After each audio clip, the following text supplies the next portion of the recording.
El PRD se une al PAN, anuncia también un Frente Amplio rumbo al 18 y en pocas horas el Frente Amplio se empieza a hacer más delgado.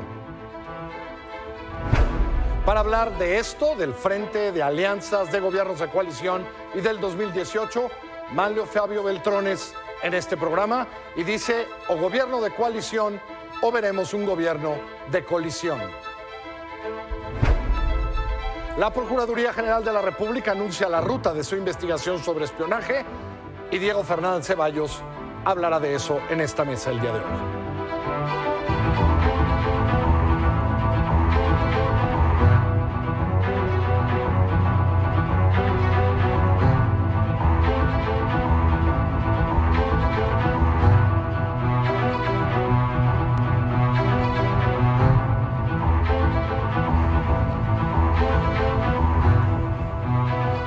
¿Qué tal? ¿Cómo están? Bienvenidos, buenas noches. Yo soy Carlos Puch, esto es Milenio Televisión, a las 10 de la noche, la hora de las noticias, en este lunes 26 de junio del 2017. Los partidos políticos empiezan a trazar sus estrategias para la elección del 18, como lo había hecho el PAN la semana pasada. Ayer, el Comité Ejecutivo Nacional del PRD aprobó participar en un frente amplio opositor para las elecciones que incluya al PAN, a Morena, a MC, en fin, van a invitar a todos. La dirigente nacional Alejandra Barrales envió ya una carta a los partidos políticos de oposición para formalizar la propuesta de ir juntos a las elecciones del próximo año. Que para el 2018 ningún partido en solitario podrá triunfar, pero además muestran que las fuerzas sociales y políticas democráticas y progresistas en el país hoy están dispersas. Para hacer posible esa unidad para el cambio democrático, el PRD propone la construcción de un Frente Amplio Democrático, donde quepan todos los ciudadanos que se identifiquen con la lucha por las causas ciudadanas para revertir los abusos de autoridad. Después del anuncio del PRD, varios perrodistas ya empezaron a manifestarse a favor del proyecto del Frente Amplio. Por supuesto, los chuchos ya están ahí. Este es Jesús Ortega, el primero que ya dijo que espera que la creación del Frente se pueda transformar en una coalición de gobierno. Igual lo dijo Jesús Zambrano, que dijo que con otras grandes fuerzas de oposición ayudará a lograr la transformación de México. Los que también se subieron son los aspirantes a la candidatura presidencial del PRD. Bueno, algunos por lo pronto. Esto dijo el gobernador de Morelos, que quiere también ser candidato, Graco Ramírez. Este es el inicio de una nueva historia para nuestro país. Construir de la alternancia la transición política, la reforma del Estado mexicano, un Estado mexicano más democrático y más cercano a la gente. Estoy muy contento. Apoyo a todos mis compañeros periodistas por esta decisión. El gobernador de Michoacán, Silvano Aureoles, dijo que lo que importa del frente es la propuesta. Bueno, esta frase que tanto les gusta. Lo que importa es la propuesta, no el candidato, dijo Silvano. Estamos poniendo en el centro de nuestra preocupación la agenda del país, los problemas de México, o dicho de otra manera, la construcción de las soluciones a los grandes problemas que tiene el país. Si esta ruta se concreta, no tenemos que empecinarnos en que alguien de nosotros tiene que ser el candidato. En esas circunstancias, incluso, no descartemos que pueda ser un ciudadano sin partido, o sea, porque lo que importa es la propuesta. Otro que también quiere ser candidato y que también se refirió con estas palabras tan elegantes a este frente fue Miguel Ángel Mancera. El jefe de gobierno de la ciudad dijo que tendrá que ser la sociedad, dijo, la que tome las decisiones. Hoy es un buen anuncio el que se hace y la ciudadanía es la que debe decidir. Los partidos deben estar al servicio de la gente. ¿PRD podría postular a Margarita Zavala? Partidos al servicio de la gente y ya que la gente decida. No se está hablando de una alianza, se está hablando ahora de la construcción de un frente. Nosotros hemos venido insistiendo mucho eso, que no se trate de una suma nada más, sino de una construcción. Como le decía al inicio, tan pronto y se anunció el Frente Amplio, empezó a adelgazar. Dolores Padierna, la coordinadora de la bancada del PRD en el Senado, llamó a los perredistas a desobedecer el acuerdo para buscar una alianza con el PAN o Morena. Los exhortó a sumarse al Movimiento Nacional por la Esperanza que impulsan, dijo, fundadores del PRD. De ninguna manera se puede formar un frente izquierda-derecha, porque eso no es más que una simulación para priorizarse ellos en lo personal. Pero nosotros no tenemos por qué obedecer una línea errática. El PRD es más allá de su dirección. El PRD es toda su historia y toda su militancia. Me veo yo o alguien del PRD votando por Ricardo Anaya o por Margarita Zavala o por Rafael Moreno Valle. Bueno, eso es inaceptable. El Frente Amplio dejó de ser amplio ahí y ya sabíamos que no iba a ser tan amplio como para que Andrés Manuel López Obrador dijera que sí. Una vez más, López Obrador, líder de Morena, dijo que no habrá ningún acuerdo con el PRD rumbo a las elecciones del 18, que solo irá en coalición con el Partido del Trabajo. Destacó que el PRD, el PAN y el PRI consolidaron, dijo él, una alianza contra México al firmar el Pacto por México, que no ha favorecido el país. López Obrador dijo también que una alianza entre el PAN y el PRD no llegaría a la presidencia, porque de hecho Morena está mejor posicionado. La noche del jueves, la Comisión Permanente del PAN ya había acordado acercarse a otras fuerzas políticas para crear un frente opositor.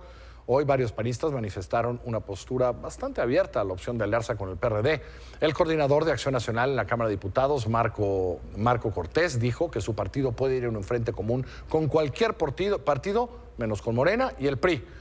Margarita Zavala, quien aspira a ser la candidata del PAN, dijo que su partido está evaluando llevar a cabo una alianza con otras fuerzas políticas opositoras para ganar las elecciones, pero que hay que primero decidir qué quiere el PAN. Las candidaturas en alianza PAN y PRD no son nuevas, todo el mundo está extrañado y que es izquierda y derecha, no son nuevas. La primera vez que estos partidos fueron juntos en una elección fue a gobernador en 1991 en San Luis Potosí. Esa, por cierto, la perdieron. Pero estos dos partidos han ido en alianza en 20 elecciones a gobernador en 14 estados del país. De esas, 10 veces han conseguido ganar, han conseguido la gobernatura. Gobernadores tan recientes como Gabino Cue en Oaxaca, Mario Valdés Maloba en Sinaloa, Miguel Ángel Yunes en Veracruz, han llegado gracias a esta alianza entre el PAN y el PRD, lo mismo que apenas hace unas semanas Antonio Echeverría en Nayarit. Sobre esto, sobre alianzas, sobre gobiernos de coalición, que es lo que le interesa, conversé hace un par de horas con Manlio Fabio Beltrones. Creo que vale la pena escuchar lo que dice y cómo ve el 2018. Aquí mi conversación con Manlio Fabio. Sé que, porque lo hemos hablado en privado y en público desde hace un rato, has tenido una preocupación por la fragmentación de la representación en el Congreso, en el país. Este fin de semana algunos partidos de oposición anuncian lo que dicen es un frente amplio. Tú has venido hablando de gobierno de coalición. Quisiera que habláramos de eso hoy. Primero, dice la oposición, armemos un frente amplio, PRI, PAN, Movimiento Ciudadano y Morena, si quiere, para ir a las elecciones. ¿Qué opinas de este frente amplio, que es diferente a lo otro que vamos a hablar más?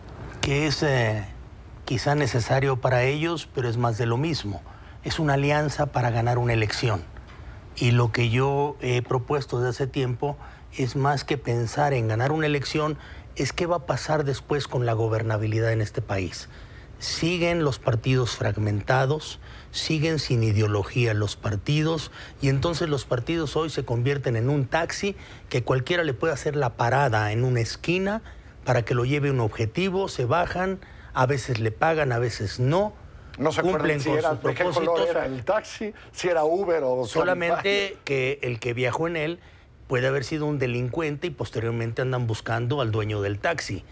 Pero entonces nadie tiene certidumbre sobre los partidos y su necesidad de existir porque ya no señalan nada. Se puede juntar la izquierda con la derecha, frentes amplios, lo que tú quieras, pero no ponen un objetivo común. Y el objetivo debe ser garantizar una nueva gobernabilidad. Hay a quienes se les llena la boca con lo que sucedió en Francia con Macron. Pero dicen, la segunda vuelta electoral fue la magia. Y no es cierto.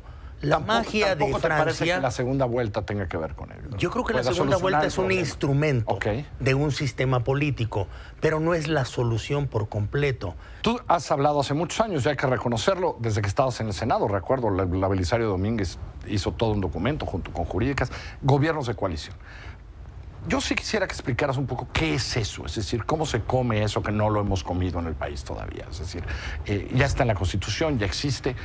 ¿Qué es eso de un gobierno de coalición? Yo creo que la diferencia hay que gente se confunde en que es una coalición electoral y un gobierno de coalición. Las coaliciones electorales sirven para ganar una elección. los gobiernos de coalición para dar más gobernabilidad a este país, para hacer que las cosas buenas pasen.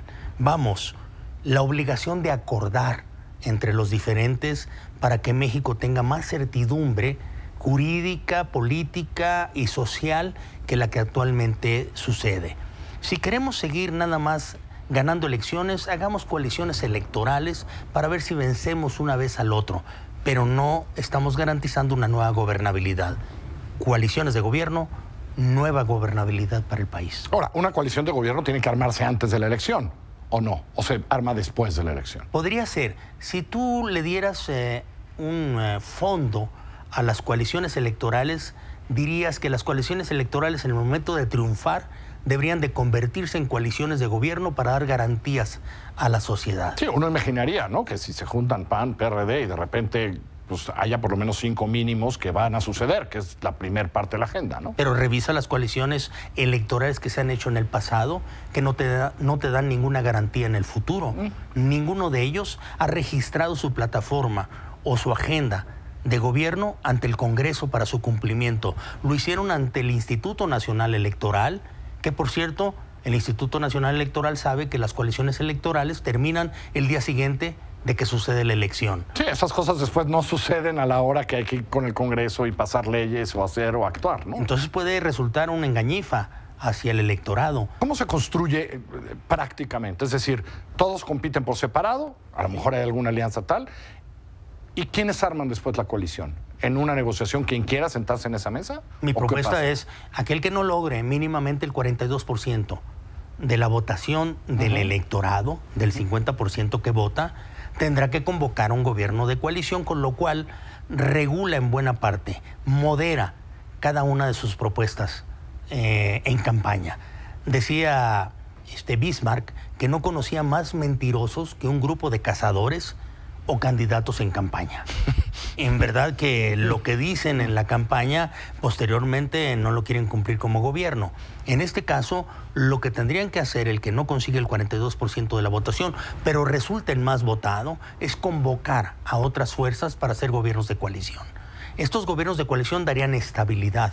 ¿Y a qué obliga? Al gobierno, ¿obliga al Congreso? Y posteriormente al funcionamiento. ¿Y obliga al Congreso? Claro que sí, en el Congreso se registra el gobierno de coalición y el Congreso entonces participa en la coalición haciendo cumplir lo que se registró como compromisos de gobierno. Sabemos que vivimos en un país donde también importan algunos símbolos. ¿Incluye puestos en el gabinete?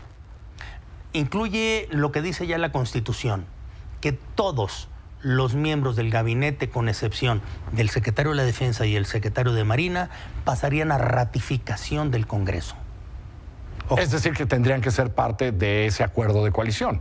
Es decir, que tendría que mejorarse la calidad de los gobiernos, nunca más improvisados o aprendices, sino simplemente aquellos que pudieran pasar por una calificación del Congreso. En términos técnicos jurídicos, ya está en la Constitución, pero ¿hay la herramienta para hacerlo en el 18? No, y está llegando al punto. El 89 constitucional desde el 2014 dice que es posible llegar a los gobiernos de coalición con aquel que opte por el gobierno de coalición habiendo sido el triunfador en las elecciones. Pero hace falta la ley reglamentaria que diga qué es lo que incluye un gobierno de coalición. Se puede hacer porque no es electoral, es decir, no cambiaría la regla de la elección, ¿o se podría hacer ya o no? Es el régimen de gobierno, no es un régimen electoral. O sea, no estarías alterando la parte de la elección, es decir, sí se podría hacer para el 18. La Constitución prohíbe nada más cambios a la legislación secundaria en materia electoral, no en régimen de gobierno. Cuando lo comentas con tus compañeros de tu partido, del PRI, ¿les gusta, no les gusta? Porque ya han dicho que no les gusta la segunda vuelta, tal. ¿Qué piensan los priistas de eso? Hay un eco muy favorable. Yo no estoy en contra, yo no estoy en contra de la segunda vuelta electoral, siempre y cuando sea un instrumento de un sistema político. Pero es que no es mágica. Que estos no sean, la segunda vuelta electoral no es mágica. ¿Cuáles son los riesgos de tener un presidente, quien sea, el del Frente Amplio, el del PRI con el Verde, Morena, quien sea, con el 34%, Mario? De que vamos a seguir igual. Y eso no le gusta a la gente. De que no encontremos soluciones a los problemas. De que no sepamos acordar entre los distintos, entre los diferentes. Que optemos por un gobierno de colisión en lugar de un gobierno de coalición. Manlio Fabio Beltrones. Vamos a hacer una pausa. Cuando regresemos, otra mala noticia para el gremio.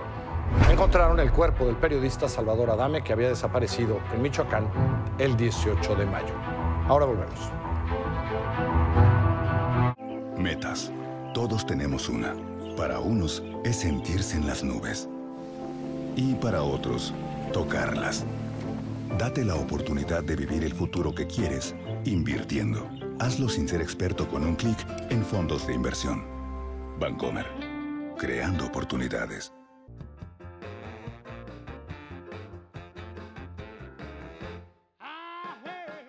Sí te mereces el mejor plan. Plan Max sin límite 5000, con 5000 megas, Uber y redes sociales sin límite. Telcel, la mejor red con la mayor cobertura. Cada año mueren más de 98,000 mexicanos a causa de la diabetes. Los mismos que caben en el estadio más grande del país a su máxima capacidad. El sobrepeso y la obesidad causan diabetes. Hoy, una de las principales causas de muerte de los mexicanos. Resta kilos. Suma vida. Chécate, mídete, muévete. Conoce más en www.gov.mx/salud. Secretaría de Salud, Gobierno de la República. ¿Y tú, cómo te mueves? Muévete más ágilmente en la Ciudad de México y su zona metropolitana a través de las autopistas urbanas que forman parte de un gran sistema integral de vialidades interconectadas que fueron construidas con tecnología de punta. Estas te permiten cruzar la ciudad de norte a sur y oriente a poniente en pocos minutos, haciendo tu día mucho más productivo. OHL México, movilidad eficiente y sustentable. ¿Por qué eres más que solo un cliente? Hace un año lanzamos Santander Plus, el programa que le suma beneficios a tu vida. Y ahora una excelente noticia. Si cada mes recibes depósitos en tu cuenta, también vas a poder disfrutar de todos los beneficios de Santander Plus. Solo usa la banca digital una vez al mes e inscríbete sin costo a Santander Plus. Santander.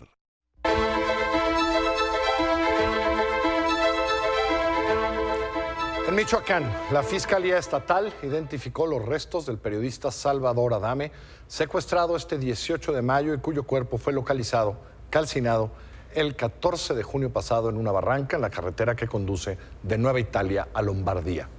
Con pruebas de ADN se determinó que los restos pertenecen al periodista.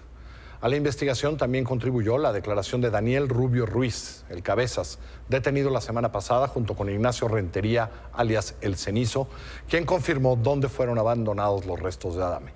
El Cabezas dijo que vivió con el periodista cuando eran niños y cuando se enteró que estaba desaparecido comenzó a buscarlo. A través de este señor llamado El Cenizo contrató a otro delincuente, el Chango Peña, quien presuntamente habría ordenado el secuestro y el asesinato de Adame. Y una vez sigue insistiendo en esto, son todos delincuentes, todos criminales de la delincuencia organizada, pero sigue insistiendo el fiscal que esto es por problemas personales. El detenido señala que al enterarse de la desaparición comenzó a buscar y fue así que a través del Cenizo contacta a un presunto cabecilla de una célula delincuencial que opera en la región de Tierra Caliente, a quien apodan el Chano Peña. Al Cabezas, el Chano Peña fue quien ordenó privar de la vida, de la libertad a Salvador Adame para después darle muerte y quemar su cuerpo. El posible móvil del hecho, según esta declaración del Cabezas, fue por problemas de tipo personal entre la víctima y el mencionado Chano Peña. Problemas de tipo personal, más vale que aclaren mejor y hagan una investigación correcta y arresten al asesino. Anoche, y vaya las horas que han pasado Culiacán. Anoche en Culiacán fue asesinado Rafael Chávez, hermano del gran boxeador mexicano Julio César Chávez, al resistirse a un asalto en su casa. El fiscal de Sinaloa, Juan José Ríos, informó que los agresores de Chávez irrumpieron en su casa, donde se encontraban sus familiares, a quienes sometieron y pidieron dinero. Los agresores discutieron con las víctimas y en un forcejeo dispararon contra Rafael Chávez, quien murió ahí en ese lugar. Le decía yo que Culiacán no ha tenido buenas horas. Hace unos momentos informó que las 6 u 8 personas secuestradas por la madrugada en el restaurante Mar and Sea fueron liberadas por la mañana. La Secretaría de Seguridad Pública había informado que un grupo de hombres armados había ingresado a este restaurante donde se habían llevado a 8 personas y que de acuerdo a testimonios y datos de las autoridades habían sido 10 sujetos los que ingresaron al establecimiento a la 1 de la mañana y se llevaron a las víctimas en 2 vehículos. No está claro todavía cuántas personas fueron levantadas, si algunas quedan retenidas, quién fue, etcétera, etcétera. La Procuraduría General de la República hoy dijo que solicitará el apoyo de la Unión Internacional de Comunicaciones, de la ONU, del FBI, del Gobierno de Canadá, de otras instancias nacionales e internacionales para investigar el espionaje del que fueron víctimas periodistas y defensores de derechos humanos en México. Ricardo Sánchez, fiscal especializado para la atención de delitos cometidos contra la libertad de expresión, dijo que se tomará declaración a todas las empresas que han vendido equipos para intervenir comunicaciones para saber si lo adquirieron gobiernos estatales o empresas privadas. También investigarán los celulares y líneas telefónicas de los afectados para saber con qué virus, en qué momento y quién los atacó. Se ha organizado un grupo de apoyo técnico que estará conformado por la Unión Internacional de Telecomunicaciones, que es el organismo especializado en telecomunicaciones de la Organización de las Naciones Unidas, la Asociación Mundial de Operadores Móviles, GSMA, con sede en Londres, Reino Unido, la Escuela Superior de Ingeniería Mecánica Eléctrica del Instituto Politécnico Nacional, el expresidente de la Comisión Federal de Telecomunicaciones, Héctor Osuna Jaime, y se pedirá al Buró Federal de Investigaciones, FBI, de los Estados Unidos de Norteamérica su colaboración. Defensores de derechos humanos, organizaciones y activistas anticorrupción señalaron que la Fiscalía Especializada para la Atención de Delitos en contra de la Libertad de Expresión no aclaró el tipo de asistencia técnica que pretende solicitar.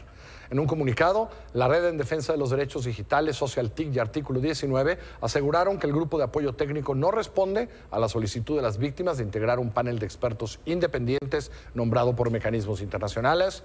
Añadieron que siguen en el temor de que la investigación de la PGR esté destinado al fracaso por las declaraciones del presidente Peña Nieto de la semana pasada. El que también hoy anunció una investigación sobre el caso del Instituto Nacional de Transparencia, Acceso a la Información Pública y Protección de Datos Personales.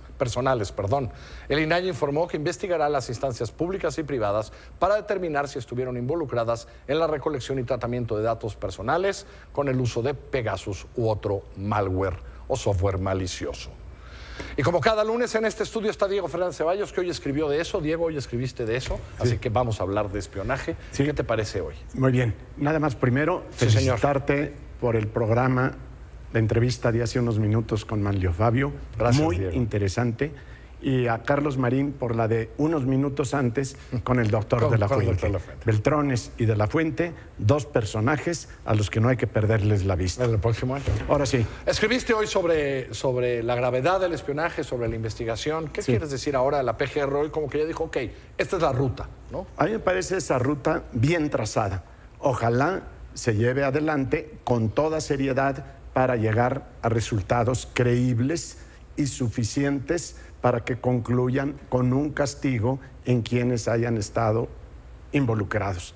Lo que yo digo sustancialmente en mi columna de hoy es que como que nos estamos perdiendo mucho en que si son periodistas, defensores de derechos humanos, activistas y políticos. Eso no viene a cuento, porque eso es distraer el fondo del problema. Lo verdaderamente grave, ominoso, es que haya alguien que sin autorización de un juez espíe. Por supuesto que el espionaje ha sido tarea de todos los gobiernos, de todas las épocas y de todas partes del mundo. Pero en un Estado de Derecho el espionaje tiene que ser con normas claras y para fines justos. Hoy recordabas, es muy clara, la ley mexicana no da ni lugar a dudas, solo se puede intervenir en una comunicación privada con un orden judicial. Y el Código Penal castiga con 2 a 6 años a quienes lo hagan sin autorización de juez.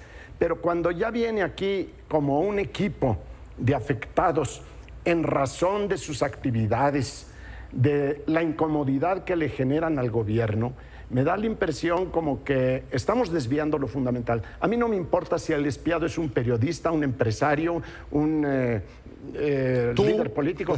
Por supuesto.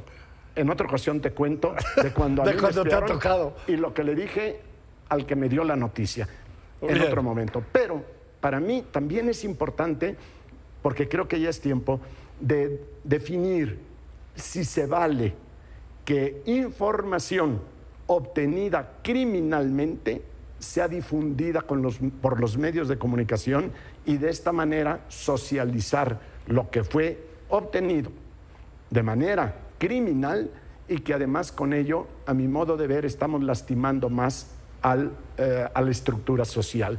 Porque no ¿Te refieres a muchas de estas conversaciones telefónicas que se suben a YouTube, que son evidentemente espías ilegales de empresas o de quien sea, de particulares, y que nosotros de repente aquí las ponemos? Y también las que luego filtra el gobierno. Sí, que también le gusta. Sobre todo, si queremos saber si hay mucho o poco espionaje, yo diría, depende de la época. En tiempos de campaña, el espionaje brota por todas partes. Por eso es importante esto que dices, porque este año... Sí, y el que viene se va a poner mejor.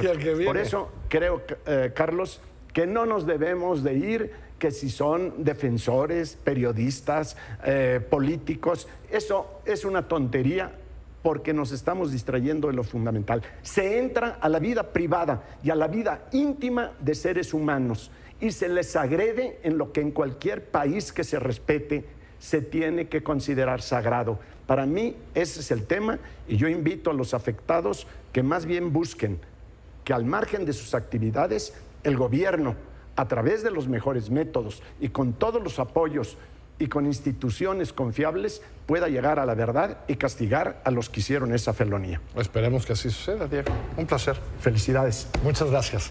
Diego Fernández Ceballos, como todos los lunes.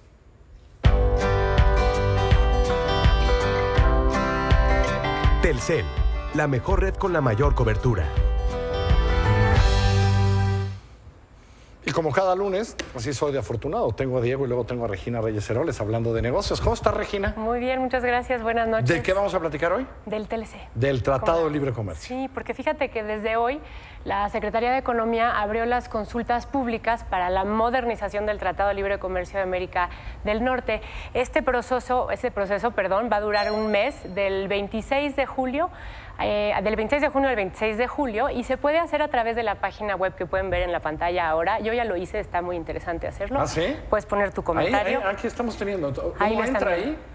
Y ahí puedes poner tu comentario. Yo quiero que en el TLC pase tal cosa. Sobre los temas que hay abajo, te das la opción, escoges cuál y pones tu opinión de lo que se debe o no se puede poner sobre la mesa. Está muy interesante. Bien. Antes de este proceso, el gobierno mexicano sostuvo un periodo de 90 días de consultas con la iniciativa privada a través del Consejo Coordinador Empresarial. Y desde hoy también, de hecho, la administración de Estados Unidos pone en marcha audiencias públicas para recabar propuestas. Entonces, de los dos lados estaremos en lo mismo. En principio, la renegociación inicia alrededor del 16 de agosto de este año. ¿De cuánto estamos hablando, más o menos? Más o menos la cifra que hemos estado escuchando es de 1 a 1.4 millones de dólares al día de comercio bilateral entre México y Estados Unidos. Pero creo que otra de las cifras interesantes es que de cada 100 dólares que México exporta, 81% es a Estados Unidos. Esa cifra importa muchísimo. Muchísimo. Y de hecho somos el tercer socio comercial después de China y Canadá, como pueden también ver en la gráfica. Pero no hay que olvidar que tenemos 12 tratados que abarcan a más de 40 países. Entonces hay que entender que hace 25 años el objetivo del tratado era incrementar el comercio y la inversión. Hoy lo que tenemos que buscar o lograr es ver cómo organizar este comercio para que haga sentido. Y supongo que también que sí, que no negociar. Exactamente, y aquí hay muchísimas opiniones, pero digamos que lo que debemos poner sobre la mesa, o alguno de los temas que se podrían poner sobre la mesa, es la parte de logística y salud. Este último tema, el de salud, en Estados Unidos es enorme y México tiene, pero ni una pellizco de eso. Y por otro lado, la parte agroindustrial, el campo, en el primer tratado se quedó rezagado y ahora creo que podemos crecer y en 20, 30 años hacer otra cosa. Y no solo eso, te voy a decir, hay otro sector que no lo habíamos hablado. Canadá sacó a cultura del tratado hace 20 años también. 20 y pico de años. Y creo que ahora puede volver a entrar. A lo mejor nosotros podríamos evaluar qué hacer con cultura, porque a lo mejor tampoco nos ha ido tan bien, ¿eh? Tienes razón. Pero también está la parte de tecnología. Por ejemplo, o sea, nunca pensamos cómo iban a avanzar o cómo iba a avanzar la tecnología y es algo que no está. Entonces, sí hay cosas que se deben poner sobre la mesa. Quizá el único que yo diría no vayan a tocar es lo de remesas, ¿no? Creo que poner un impuesto a las remesas es, digo, fuera. Pero vamos a ver con qué llegan los americanos. Vamos a ver exactamente con qué llegan los americanos. Por lo pronto, los canadienses. Hay que poner nuestra opinión. La semana. En la semana, el 28 y 29 de junio, esta semana se lleva a cabo en Expo Santa Fe de la Ciudad de México el World of Business Ideas o WOBI on Leadership. Son 2 días de conferencias con líderes de todas las industrias, desde Mónica Flores, ¿no?, la directora general de Manpower para Latinoamérica, hasta Daniel Goleman, el autor del libro Inteligencia Emocional. Y ahora en pantalla pueden ver también a dónde entrar para ver si quieren asistir. Eso es lo que más importa. Eso es lo que más importa esta semana. El WOBI, ahí estará. Gracias, muchas gracias. Muchas Regina. gracias a ti, buenas noches.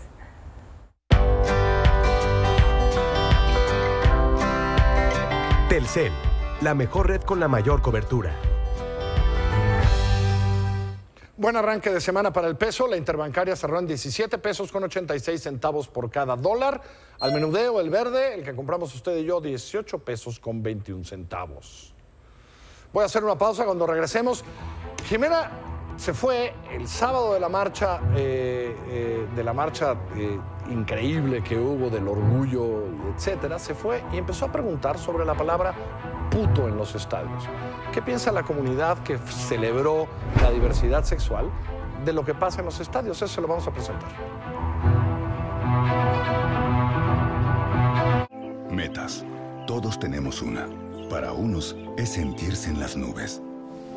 Y para otros, tocarlas. Date la oportunidad de vivir el futuro que quieres invirtiendo. Hazlo sin ser experto con un clic en fondos de inversión. Bancomer.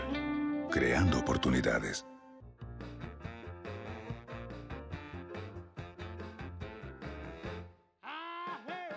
Sí, sí te mereces el mejor plan. Plan Max sin límite 5000. Incluye Claro Video, Uber y redes sociales sin límite. Telcel, la mejor red con la mayor cobertura. Hace un año lanzamos Santander Plus, el programa que le suma beneficios a tu nómina para que sigas creciendo. Y porque eres más que solo un cliente, ahora te regresamos más dinero por domiciliar tus servicios. Y por ahorrar en dinero creciente. Solo usa la banca digital una vez al mes. E inscríbete sin costo a Santander Plus. Santander. Piensa en todos los días en que eres el primero en llegar, pero también el último en salir de la oficina.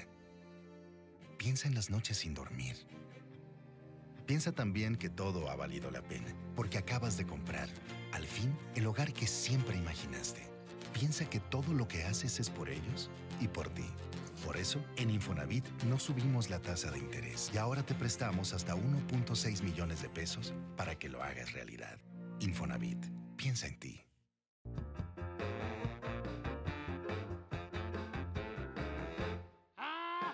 Sí, sí te mereces el mejor plan. Plan Max sin límite 5000, con 5000 megas, Uber y redes sociales sin límite. Telcel, la mejor red con la mayor cobertura.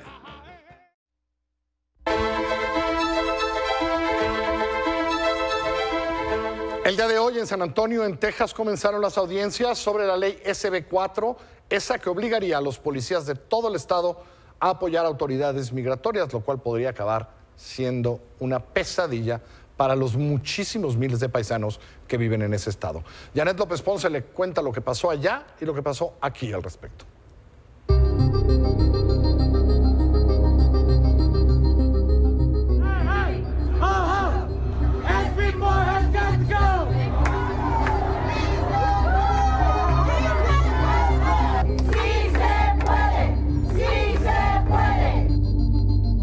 Este lunes, en San Antonio, Texas, comenzaron las audiencias sobre la ley SB4, que obliga a las policías locales a realizar funciones de policía migratoria y que de cierta manera acaba con la ciudad de santuario. Un juez federal escuchó los alegatos de quienes se oponen a la ley que permite cuestionar a cualquier detenido sobre su estatus migratorio y obliga a las autoridades locales a cooperar con las agencias de migración.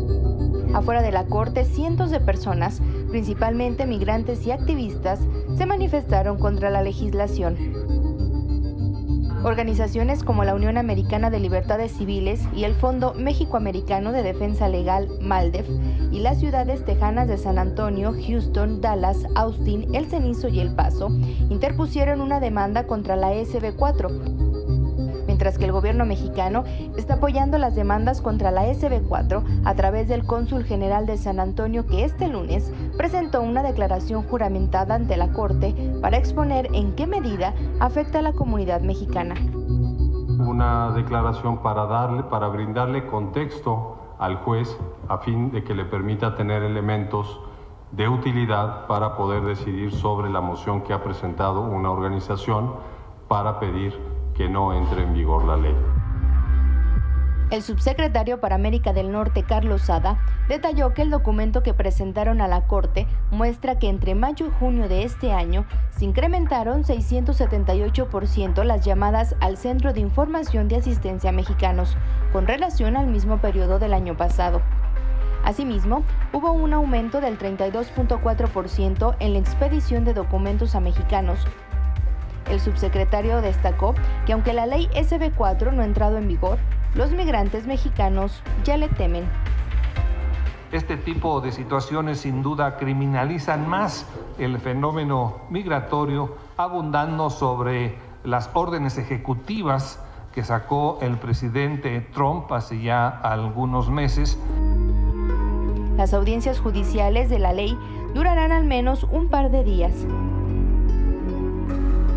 Con imágenes de Armando Monroy para Milenio Noticias, Janet López Ponce.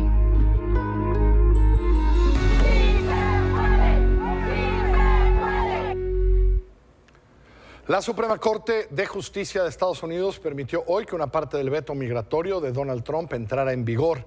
El veto aplicará a personas de los 6 países musulmanes designados por Trump que no tengan ninguna relación de buena fe, dijo, con personas o entidades en Estados Unidos. Es decir, podrá negarle la visa a ciudadanos que no tengan familiares, amigos, una oferta de trabajo o de estudios en ese país. La Corte también dijo que en unos meses se escuchará argumentos de ambas partes sobre el total de este veto y entonces decidirá.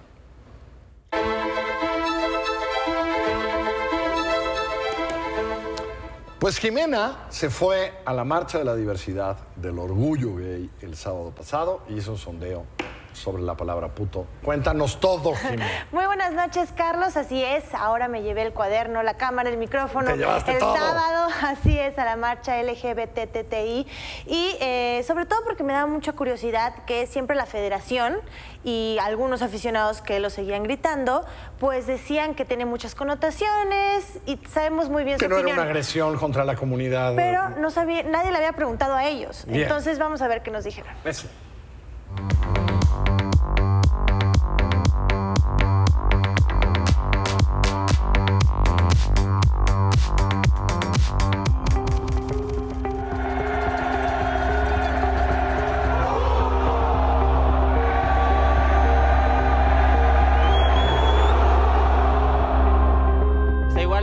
Connotación homofóbica cuando lo gritan, pero la palabra en sí es homofóbica, entonces sigue siendo ofensivo. La verdad es que se me hace un poco hipócrita como que eso pase cuando la FIFA está haciendo los mundiales en lugares donde la homosexualidad está penada. Al final del día, esas son las palabras que usan para insultarnos, para agredirnos, para hacernos menos, entonces no puedes desligarlo del todo. Es algo cultural de aquí de México.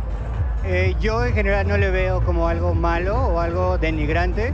Puede ser algo como que todo el mundo está acostumbrado a hacer, pero eso no le quita el hecho de que sea malo.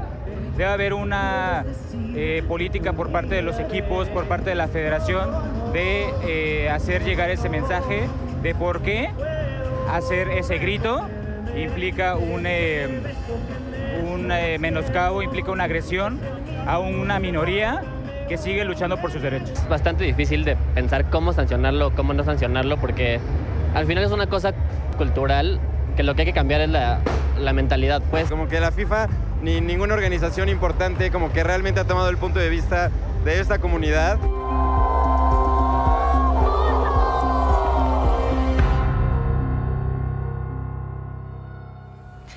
Bueno. ¿Con qué sensación te quedaste en la marcha? Jimé? Me sorprendió ver que algunos, tú pensarías que no están tan familiarizados con el tema, sobre todo si no siguen el fútbol, pero aunque no lo sigan, saben lo que está pasando y han leído sobre todo de esta polémica que hay. Y aunque en los últimos, yo sobre todo les preguntaba que aunque en los últimos 2 partidos ya en Rusia se ha dejado de gritar, ¿qué va a pasar cuando regresen al Estadio Azteca? Muy probablemente se va a seguir gritando un Estadio Azteca completo. A menos que se haga algo en el por Azteca. eso ahí estaban justamente ya proponiendo pues qué tipo de sanciones, ¿no? Y coinciden en que tiene que ser un cambio de mentalidad, que por más campañas que hagan no va a desaparecer. Entonces estuvo muy interesante, la verdad. Muy bien, gracias, Jimé. Muy buenas noches. Esto es un adelanto de lo que usted va a leer mañana en la página del directorio y en milenio.com desde muy temprano. Es un poquito del Gilgamesh de mañana.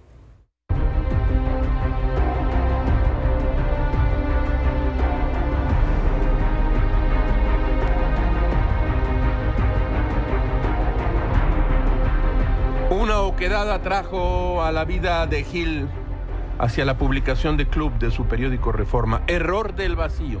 En portada, un grupo de 6 jóvenes, 16 años más o menos, miran al futuro y a la cámara.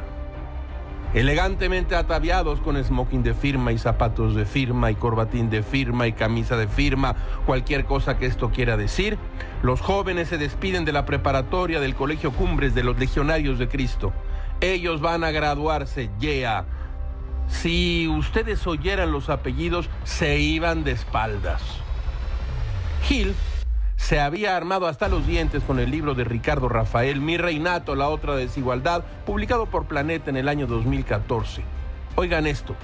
La mejor ganancia del exhibicionista es convertirse en referencia para otras vidas. Quien logra que su cuerpo, su rostro, su casa, su automóvil o su fiesta aparezcan publicados en algunas de estas revistas o suplementos, Club Social de Reforma, Caras de Televisa, Clase del Universal, Quién del Grupo Expansión, ratifica su pertenencia a la élite mexicana. Como lo oyen ustedes. Los jóvenes del Cumbres miraban fijamente a Gamés y ratificaban su pertenencia al zafarrancho. Como ustedes saben, durante la fiesta de graduación de estos mis reyes, como los llama Ricardo Rafael, protagonizaron tremenda trifulca con otros mis reyes del colegio irlandés. Bueno, ellos y sus guaruras. Hubo algunos heridos, unos escoltas resultaron más perros bravos que otros. Mi guarura te rompe la madre, güey. ¿Sabes qué, güey? Te estás pasando de lanza, güey. Pues ponle, güey. Y a darse de madrazos elitistas, golpes de cientos de miles de pesos. No de los pugilistas, sino de sus papás ricos. Dicen los que saben que la madriza estuvo buenísima.